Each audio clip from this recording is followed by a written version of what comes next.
जब हमें कोई कहता है ना कि तुम बेवकूफ़ हो, तुम एक उल्लू हो, तुम एक सेंसलेस क्रिएचर हो, तो हमारे दिमाग में दो तरह के इमोशंस आते हैं। पहला, हमें गुस्सा आता है या फिर बुरा लग सकता है। गुस्सा आए चाहे बुरा लगे, इन दोनों इमोशंस से कैसे हैंडल करेंगे, आओ इस बारे में बात करें। तो देखो करना क्या है।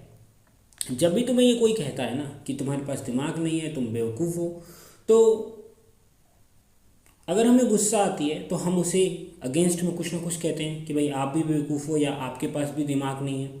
अगर हमें बुरा लगा तो हमें रोने लग जाते हैं या सैड हो जाते हैं। तो क्या करें, इन सारी चीज़ों से निकलने का एक तरीका है, और वो क्या है कि देखो कि उसने ऐसा क्यों कहा।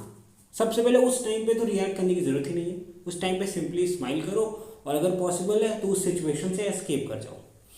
मैं समझाता हूँ क्या कहना चाह रहा हूँ। मतलब ये है कि अगर कोई तुम्हारा मजाक उड़ा रहा है उस टाइम पे, तो उसको स्माइल करो और फिर अपने आप बात ख़त्म हो जाएगी और आगे बढ़ जाओ।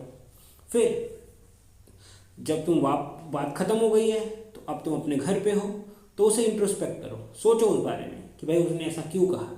या फिर तुम अपने रूम में बैठे हो तो सोचो। जब तुम सोचोगे तो तुम्हें समझ आएगा कि भाई तुम्हारी ये मिस्टेक थी, इस वजह से उसने तुम्हें ऐसा कहा।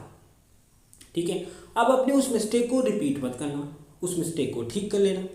ऐसा करने से देखो दो फायदे होंगे। एक, तो नेक्स्ट टाइम जब तुम उस इंसान से मिलोगे तो वो कभी भी तुम्हें उस तरीके से नहीं आइडेंटिफाई करेगा जैसे उसने पहले कहा था कि तुम बेवकूफ़ हो, तुम्हारे पास दिमाग नहीं है।